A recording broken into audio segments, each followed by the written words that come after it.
Hey everybody, hope you're doing well. This week is going to be another somewhat brief week. We're going to cover institutions, and this lecture is going to primarily focus on three main institutions. And remember, institutions identified as really the intermediaries between us and the state.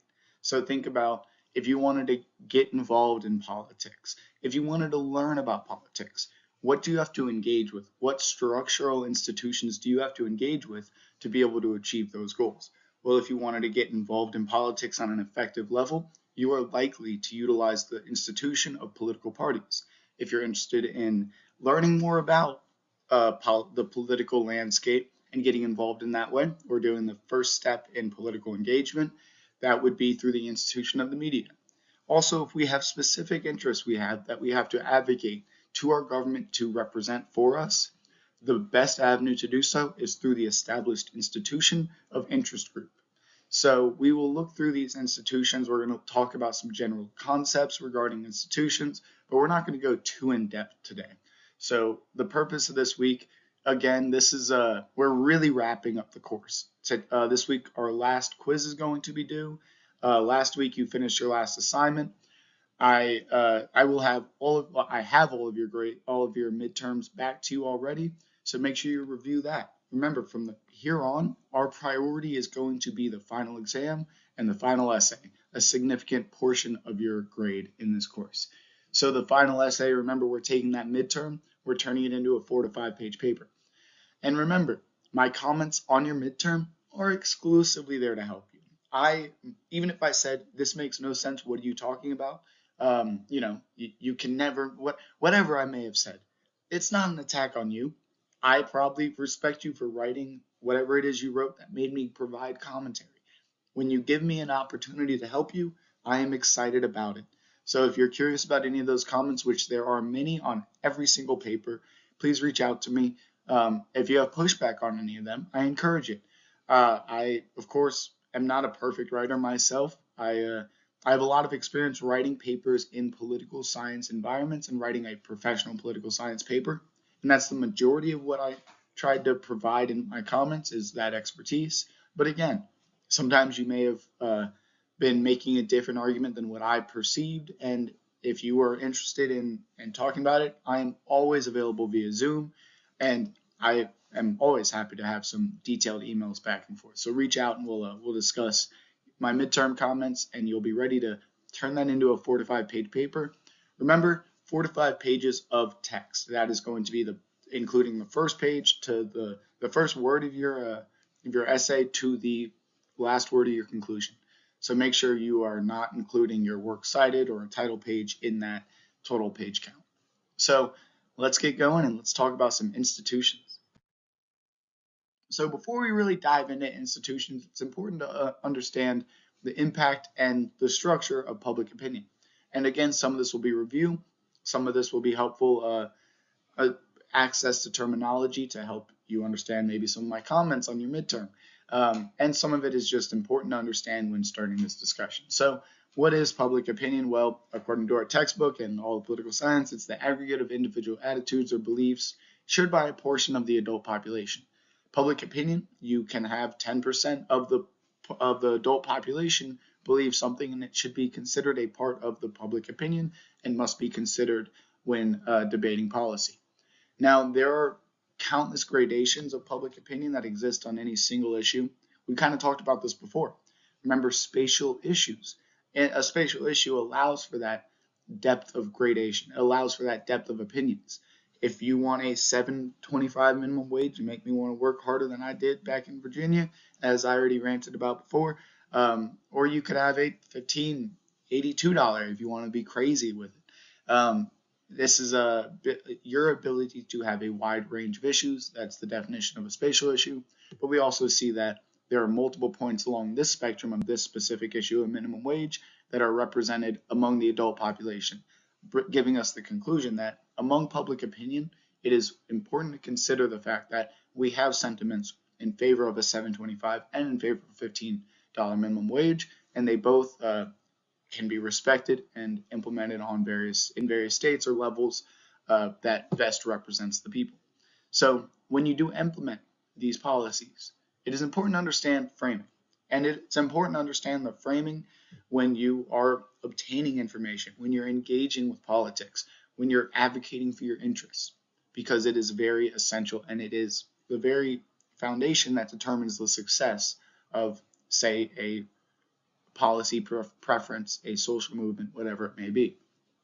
So think about framing as establishing the context for a polling question if you're a political science researcher, or a media report if you're a journalist, or the way in which you simply convey your interest if you're just a citizen engaging in politics.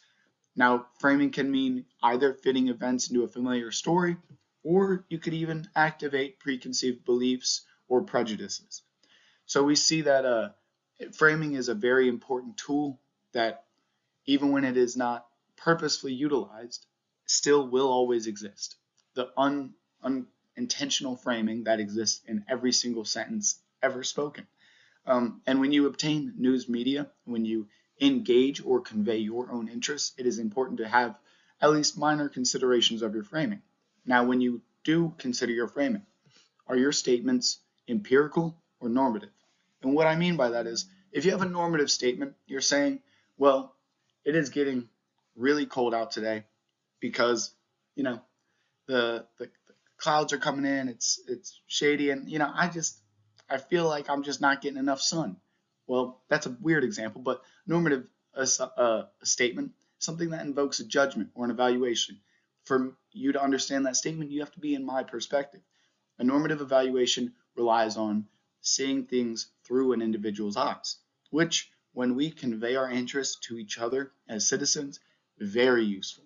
But when we write a paper in political science, when we're publishing any work in a professional journal, when we're writing policy initiatives that impact everyone's lives, it's very important to make sure that normative values, the reliance on a single perspective, is dismissed, because we cannot rely on our perspective to implement policies or write a professional paper.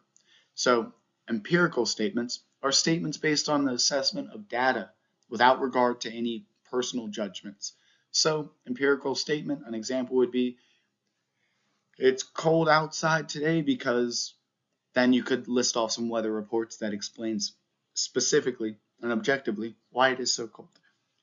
Now, it would not be empirical if you did not provide those specific weather reports. And say you were writing this. If you said it is cold outside because I don't know anything about weather, I am a political scientist, so it's winds, El Ninos, I don't even know if that's right. But you reference some main data point in the study of weather. And the next thing you would have to do, if written, would be provide that citation. You do not have to introduce it. You don't have to say, according to the National Weather Services. No, you just have to say, it is cold because of this, parentheses, National Weather Services. And that is the best way to make sure that when writing, we're empirical and not normative, and providing as much objective data to defend our sentiments as possible. Now, when I looked at a lot of your papers, that was the driving comment I provided, was make sure this comment is excluded, so you have to maintain a completely empirical approach. When I wrote the vast majority of my papers, I always fell into the tendency of writing in a normative frame set, but it is important to keep an eye on framing and ensure that you are writing empirical statements as often as possible, and that what drives your paper, what adds validity to the argument you're making, is an empirical analysis of data that you provide and make accessible. And really, once again, another road stop before we really dive into institutions, the three I mentioned earlier, I want to briefly talk about the role between the state and the federal government. The two, not institutions by the definition we're utilizing in this course, but the two structures of government that we engage with, that we utilize these institutions to access. So the role of the state and local governments in relation to the federal government. So state governments act as, for one, laboratories of change. This is a term that has been utilized frequently among political scientists exploring the concept of federalism. As we remember, federalism with an equal exchange between state and centralized governments, and the established systems between the two. So we see that this system, this concept of a laboratory of change, is exemplified by how when we look at various spatial issues, remember, there's a wide range of policy positions along a single spectrum. The United States is a great example in which we can utilize the states' rights, the 50 different states that exist, to test different variations, different places on that spectrum of policy initiatives. So we see that with we see that with a countless number of policies. For one, the policies we looked at last week, the approach to minimizing the effect of gerrymandering, that's done on a state-by-state basis, county-by-county basis in some circumstances. We also see that felony disenfranchisement. Well, a large part of the quiz this week is focusing on the differences among the states. And we see that, in the South, we saw it as a laboratory of change to see what the impacts are if we abolish your right to vote for life after a felony conviction. Well, Vermont, Maine, let's see what happens if there is no repercussion at all regarding your right to vote. So we see the wide range, and we can look at these case studies to determine the effectiveness of various policy positions. And that is why the federalist structure of the United States has been praised for so many generations, is because we can act as laboratories of change to identify the best avenue to implement policy initiatives before we implement them on the federal level and before they impact every single American life. So beyond understanding state governments as laboratories of change, we also have to understand their relationship with the federal government, the Supremacy Clause. Remember that even though we have strengthening of the states at various points in U.S. history, some would argue right now we've had numerous Supreme Court rulings that brought legislation rights back to states. We see that the Supremacy Clause does still act as the law of the land, I guess you could say. The Supremacy Clause, which is in our Constitution, it states that federal law, simply put, will always trump state laws. Now, it is the 9th and 10th Amendment, specifically the 10th Amendment, which determines that what is not directly addressed by the federal government, that if it is addressed, it is, according to the Supremacy Clause, the law of the land. But if it is not directly addressed, remember, it is left up to the states and the people, as our Constitution writes. Remember that emphasis of the states and the people. So we see that the Supremacy Clause determines the authority when present, when there is no conflict among state and federal legislation. You will see that there is the ability for the states to enact a wide range of policy initiatives. And we remember that term from the Civil Rights and Civil Liberties lecture of selective incorporation. Remember, we had the Bill of Rights, but when we first drafted the Bill of Rights, we were focusing from the anti-federalist perspective on securing the liberties provided to the states and not implementing a system that has a overpowering centralized government. So selective incorporation is what happens during the 1800s in response to the Bill of Rights, only restricting the federal government. The selective incorporation process was a case-by-case process, but it did include the entirety of the Bill of Rights over in a short span of time, and it implemented these restrictions, like the restriction of the government's ability to regulate gun ownership on certain circumstances, the ability of the government to regulate freedom of speech, the entire unreasonable search and seizure, make you testify against yourself, the Bill of Rights, that all applied case by case onto restricting the states as well through selective incorporation occurring throughout the 1800s. Now, so we see this was founded off of the Equal Protection Clause of the 14th Amendment. And we see that amendment. Remember the generalization we have with the 14th Amendment. It's that it was during the Reconstruction era with 13, 14, 15. What do you have to do during Reconstruction? You have to abolish slavery. Oh, what do we do with the people that are now newly freed? Well, you have to give them the right to vote. You have to give them citizenship. The 14th Amendment grants citizenship to all born in the United States. And then once you've granted them citizenship, you have to allow them access to vote, and that is the 15th Amendment, expanding voting rights access throughout the United States. So we see these couple key points. A key concept, states act as laboratories of change. We see that we will have to very confidently be able to describe what the Supremacy Clause states, and we have to understand the impact of the 9th and 10th Amendment. while also understanding the process of selective incorporation. That really helps us put history into perspective. Why the Bill of Rights was originally intended to restrict the states? Because we had a fear of a monarchy, or the creation of a monarchy, and the best way to do that was strengthening state rights. We did that. We also realized that we need to protect individuals beyond just protecting states, so selective incorporation restricted the states as well as the federal government. A bit repetitive on this slide, but I think these are very important concepts to understand, especially in how they relate to other concepts like institutions.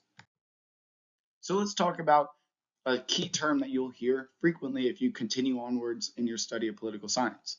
So this term, nationalization. You'll hear it used in two different mindsets, depending on the context of the work you're writing, and I think it's very important to be able to identify the difference in these two definitions.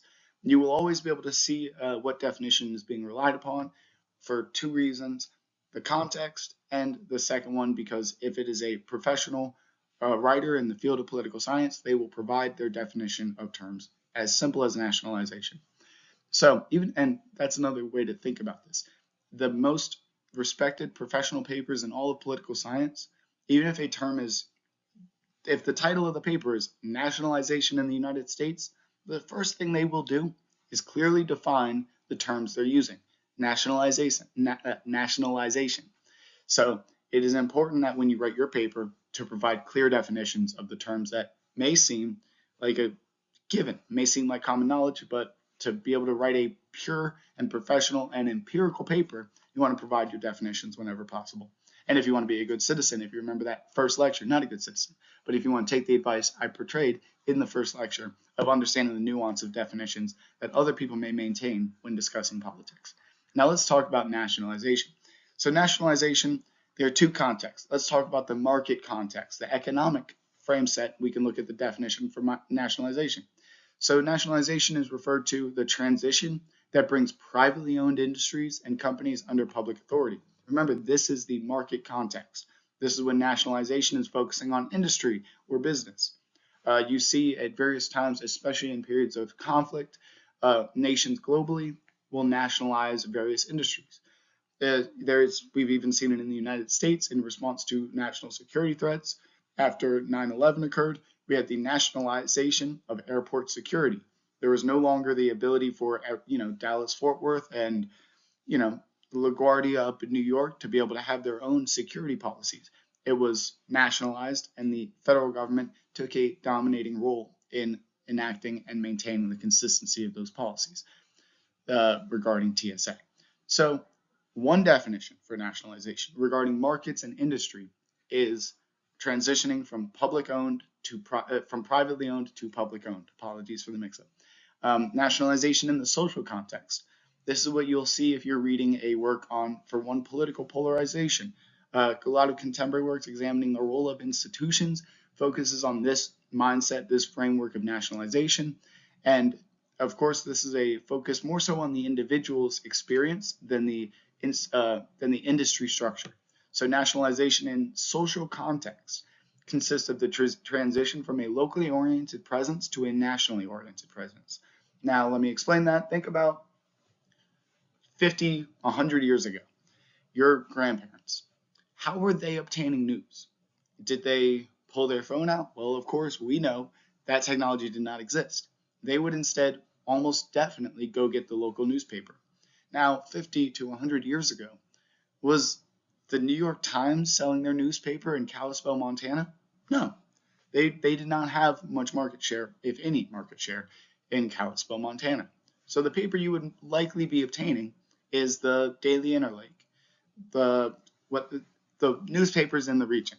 So you would be reading a very locally oriented framework of news and presentation of information. But today, if you were curious about what happened on the news, what would you do? Would you go to the grocery store and grab your local newspaper? Or would you pull your phone out? Maybe gravitate towards one of the national news sources, Fox, CNN, AP. I said Fox and CNN, trying to get middle of the road.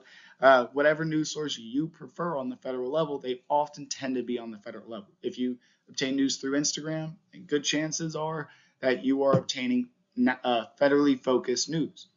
We often focus as citizens of the United States on what's happening in Washington, D.C. Whether it's the presidency of Joe Biden, the presidency of Donald Trump, we are always focusing and gravitating the vast majority of our attention towards that environment.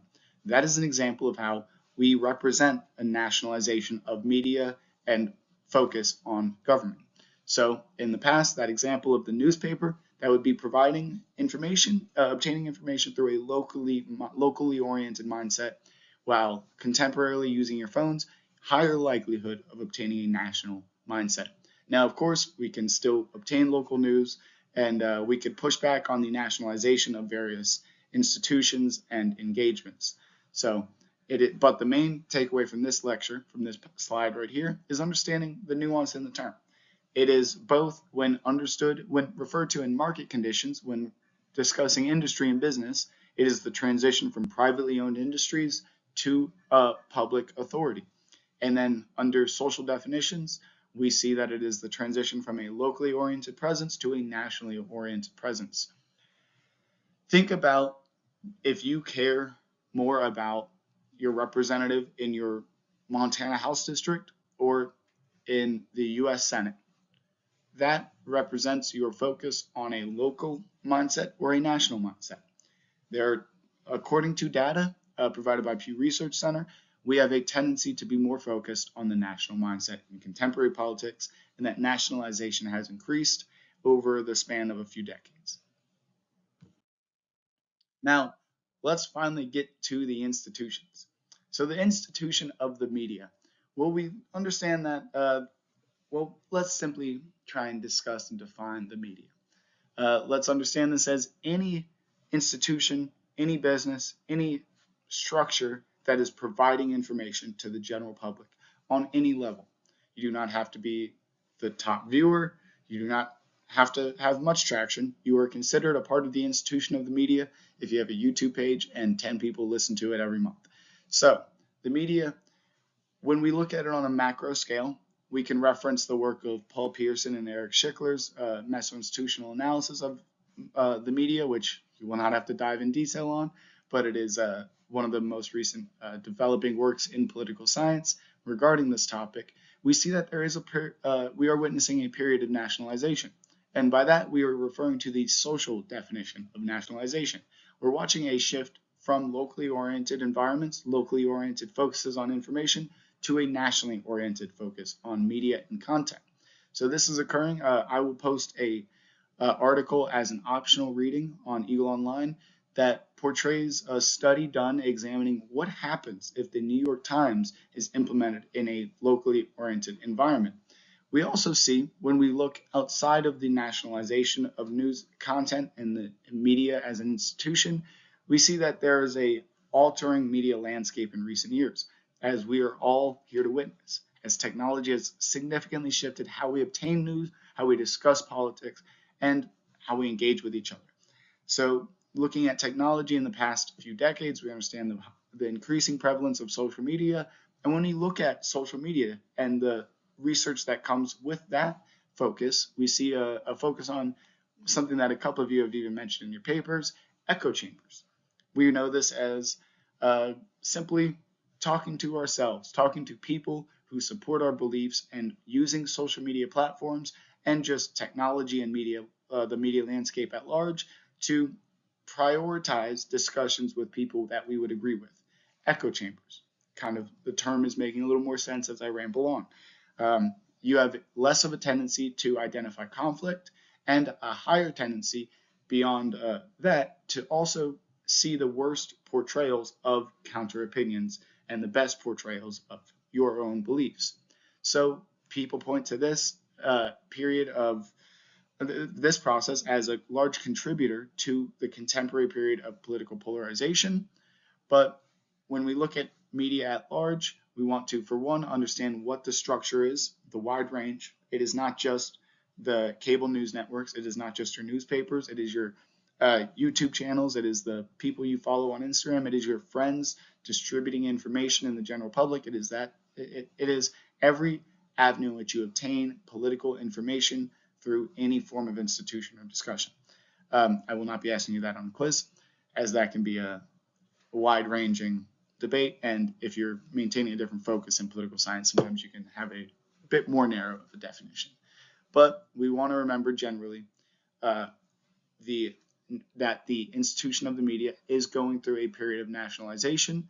That is the extent we will have to know this for any quiz. If you're fascinated by this or writing your paper on political polarization, the New York Times reading will significantly help you understand this concept further. And to continue the discussion regarding the institution of the media, it is important to make a distinction between two different forms of the information you obtain through this institution. Now, this is the distinction between hard and soft news. Now, hard news is any news that's traditional news items deriving their value from recent relevant events. They tend to have a primary focus on measuring their impact based on how much it directly impacts the lives of the readers and their viewers. Think of hard news would be an example would be a national security event threat occurs. You turn on the news, and a classic example, horrible day in U.S. history, 9/11 would be an example of hard news. We could also look at if you turned on CNBC today and you're looking at market news, you could also look at, I believe Fox Business is the channel they have for market news. You have wide range of market-based platforms, and they're presenting information on what the markets are doing, data trends, if stocks are gaining or losing value, which directly impacts almost the vast majority of individuals' 401ks and retirements and investment portfolios. So that is an example of hard news because it gets its value based on how much it impacts the reader. Now, on the opposite side of that spectrum, we can see things like soft news. These are featured stories, stories about celebrities, other news items that really derive their value off of interest. They don't derive their value from proximity, timeliness, or relevance, but instead how much they can encourage the reader to continue reading at times.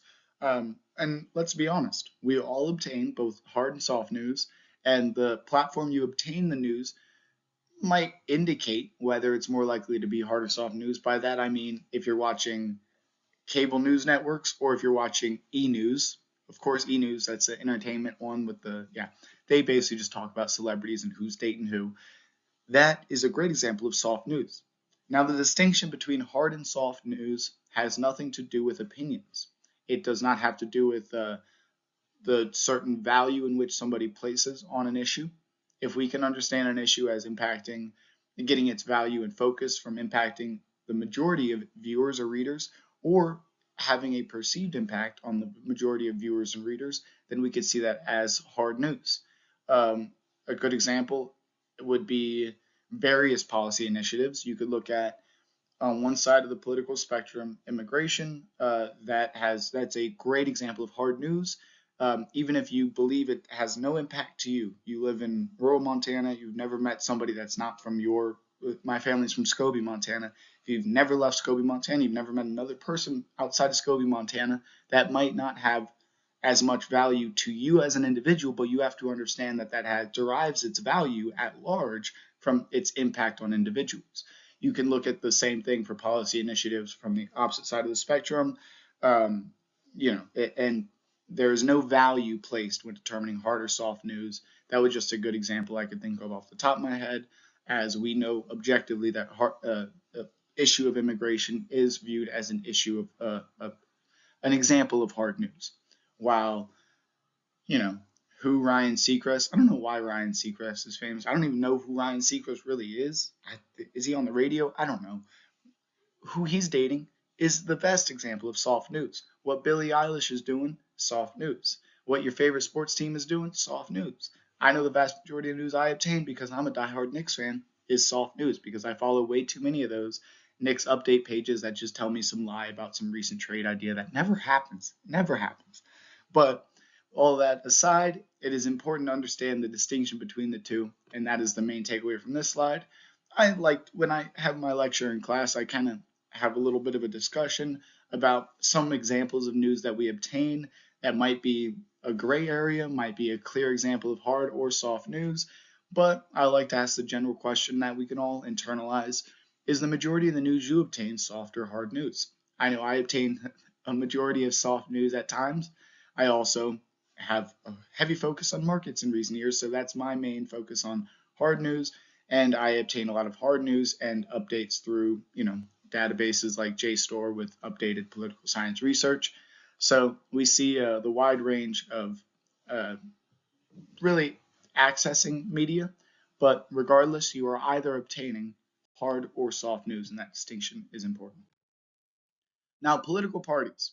Let's talk about the structure of political parties in the United States, because if you want to engage in politics, one of the best shortcuts to engagement is through political parties. We also remember that they act as a shortcut in the decision-making process, enabling us to understand a wide range of issues while focusing on the ones that impact us the most. So we see in our political party structure in the United States, we have a state and federal level party structure. We have the state parties in, let's say, Montana. You have a Republican and Democratic Party in Montana, and you have a different structure for the Montana and Republican Democratic, for the Democratic and Republican parties on the federal level. Now, when we look at political parties, it's important to understand some of the powers and responsibilities that they bear. They have the responsibility of really portraying and representing the interests of each regional, locally oriented segment of their party, and they have to make sure that these policy positions that originate from, say, the Republican collective of Northwestern Montana eventually impact the sentiments of the national counterparts. So you have a period of flow and exchange between the state and federal entities, oftentimes done through conventions during election years. Remember the example of how I told you when we covered political parties of how if you want to get involved, you can become a delegate quite easily. You just have to get engaged with your political party. You go to the state convention during an election year, and then you can be selected at a state convention more easily than you'd ever imagine to be a delegate for the national convention. I say this out of just understanding this structure, something I've never done. Now, we also have to understand, if you reference the study of Paul Pearson and Eric Schickler, 2022 Meso-Institutional Analysis, we see that there is a period of nationalization occurring within political parties. Now, when we talk about that, which definition of nationalization are we likely using? Are we talking about the government taking control of the industry of political parties, or are we talking about the gravitation from locally oriented environments to federally, nationally oriented environments? Well, we are obviously talking about the latter. We are not talking about any privatization. Instead, it is the shift from political parties identifying and operating primarily on a locally oriented level to gravitating towards a more national focus of political party structures and engagement. Now, when we look at political parties, they also have and this is again a little bit of review from the past, they have the responsibility of running their primary elections. This is an avenue in which we've seen many restrictions for certain individuals reaching the polls were implemented in the civil rights era in U.S. history, both in the South and North and various regions throughout the country. And you remember those were grandfather clause, poll taxes, literacy tests, and many others that I am blanking off the top of my head as I ramble on and read other texts on the screen. It's so hard to sometimes lecture and stay on topic when I'm looking at just a laptop. And we also have to do another bit of review as we remember the distinction between a united and divided government and how this relates to political parties. Remember, this has nothing to do with their ability to work together. Instead, it has to do with which political party is holding the majority of the seats within our three elected bodies of government. By that, I mean our legislative branch, the House of Representatives, and the Senate, in addition to our presidency, which is the head of the executive branch, of course, as we all remember. That's a bit of review, revisit the definitions from previous lectures, united government, one political party running all three of those elected bodies. We currently have a united government as Donald Trump holds the presidency and Republican representatives hold the majority of seats in both the House of Representatives and the Senate on the federal level. We also have a united government on the state level. From the best of my understanding, we have a majority Republican leadership in the state Senate, majority Republican leadership in the state House of Representatives, in addition to a Republican governor, because that is the head of the executive on the state level. So we remember also the three variables that determine how individuals cast their ballots during election seasons. And the primary one is party loyalties, directly showing how political party structures influence how we vote immensely. Remember, a study revealed that 80% of our partisan identities are established at a young age, primarily around our teenage years, in affiliation or in pushback against our family's party loyalties. And we have a tendency, 80% of the time, to maintain that party identification for the rest of our lives. So we know that one of the most dominating influencers for how we cast our ballots consists of party loyalties. So continuing on for a bit more specific of a collective we're focusing on today, that is interest groups. This is an institution that's where the primary goal is simply to represent the interests of specific groups and corporations to representatives.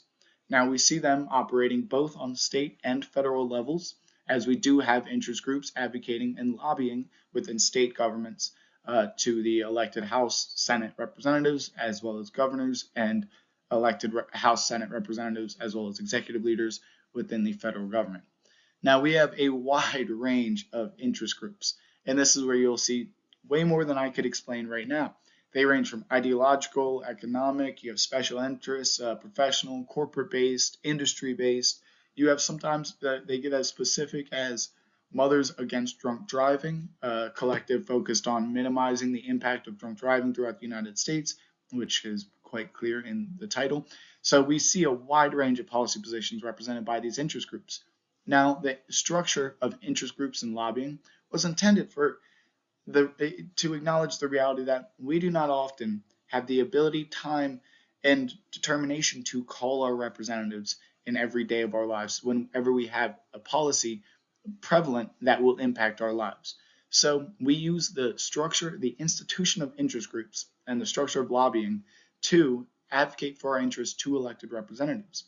These individuals will often present various policy positions, spatial issue positions, in which they advocate for representatives to consider, and they primarily represent the impact that certain policies will be having on their constituents, the individuals that represent the interests that they are representing.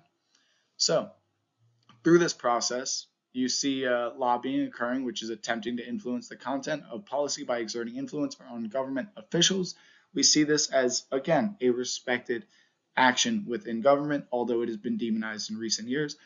Think of it simply as if you are a Republican elected representative and none of your constituents in the state of Montana really cared much about, well, to risk, hovering a hot topic too much, a democratically focused policy initiative. Your constituents aren't very focused about that, but you now have to vote within the federal government on what legislation will be enacted regarding that issue. And it is the responsibility of interest groups and lobbyists to make sure that you have a firm understanding of the interests of those who you don't represent, not to prioritize them, not to dismiss the constituents, but to understand the complex depth of impact that occurs with any policy initiative. Lobbyists are intended to reach across the political aisle at rates that our elected representatives cannot, at rates that we as citizens cannot effectively do, to make sure that they know the most recent studies, know the most recent data that conveys the impact that their proposed policy initiatives will have. Now, when we look at lobbying and interest group collectives, we see the surfacing of an issue that exists in American politics and global politics and will always persist, considered the free rider problem. This will ebb and flow in reference in the national media, but we see at times it has been a heavy focus in recent years. Now, the free rider problem, simply put, is when somebody does not pay into a collective. Say the Mothers Against Drunk Driving. There is a mother out there that is very against drunk driving, but she never paid a penny to the interest group. She never went out and did any form of advocacy. She never engaged with the Mothers Against Drunk Driving collective, but she has 3 children, and her younger children will benefit from the impact of the Mothers Against Drunk Driving lobbyist group's actions.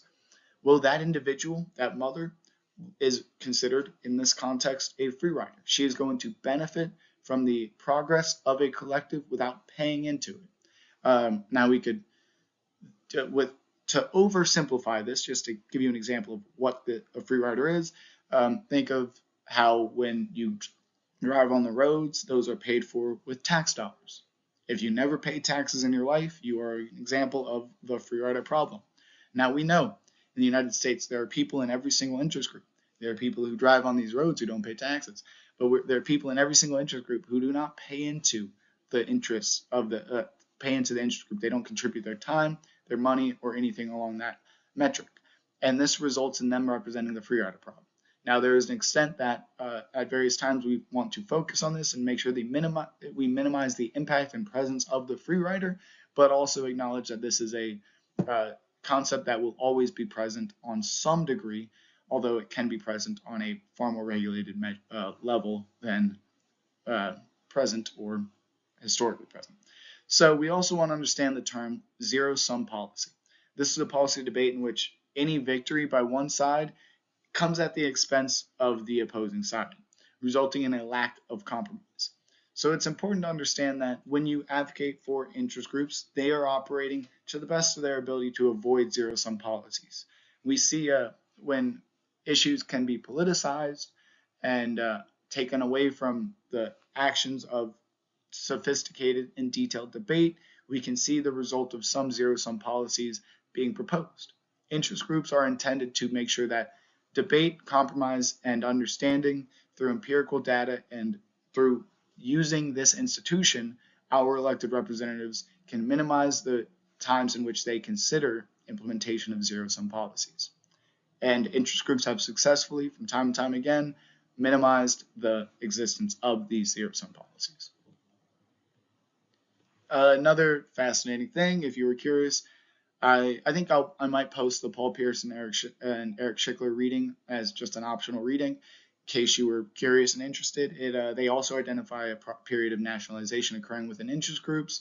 They also warn of Democratic backsliding at the end of their paper. This is not due to any party or partisan affiliation. It's due to the deregulating structures of meso institutions. It's a complex reading in borderline sociology, political science, so of course no conclusions from it are required for your understanding in the course or passing the quiz, although it can be a fascinating reading at times. So let's do a little bit of review. What did we learn this week? Since I've been going on and we're already at 45 minutes, I'm just gonna skip going over this, as you know that in the notes of this slide and the next slide, you have the answers to these specific questions. Oh, look at that. There's some answers. And here we are. What's due this week? Remember that we have our last quiz. Your lowest quiz grade does get dropped in this course. So if you have 100, you might be able to relax this week. Although remember, all of the questions on all of the quizzes will be asked on the final exam, in addition to about 15 to 20 more questions covering the lectures from here until the end of the semester. So make sure you complete your quiz. It is on a shorter period of time, so you really focus heavily on the hot topics rewriting representation lecture, gerrymandering, felony disenfranchisement. Regardless of your views on those issues, it's important to have some objective understanding of the data that we've obtained through analyzing these policies. We also want to make sure we contribute to the weekly discussions. We're starting our final discussion next week, and of course you've already gone through the lecture and your readings. So this is the point in this class where we're starting to mellow out a bit. The lectures are going to be a little bit more narrowly focused. We're going to have a lot more review in the lectures, and we're going to have less assignments and quizzes, as that's finishing this week. So from here on out, I recommend you start really prioritizing examinations of your essay, your midterm comments. If you have any questions, again, I will sit there on a mini-hour Zoom. I will also summarize what I said in a comment in 30 seconds to save you time, because I know some of you don't want to sit on a 2-hour Zoom.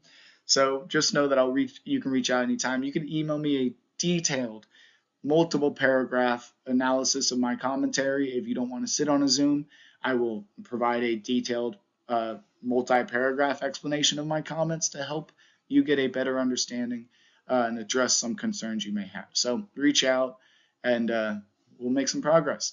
I would say next week is a point where every grade will be caught up by the end of next week. Every single discussion, every quiz, every single assignment. So we will have a few weeks to make sure we review, see where we're at before we take our final exam and submit our final essay, to really just understand what we need to aim for with those final assignments. And again, I'm happy to email you back and forth and sit on a Zoom to explain any of that to you on any level.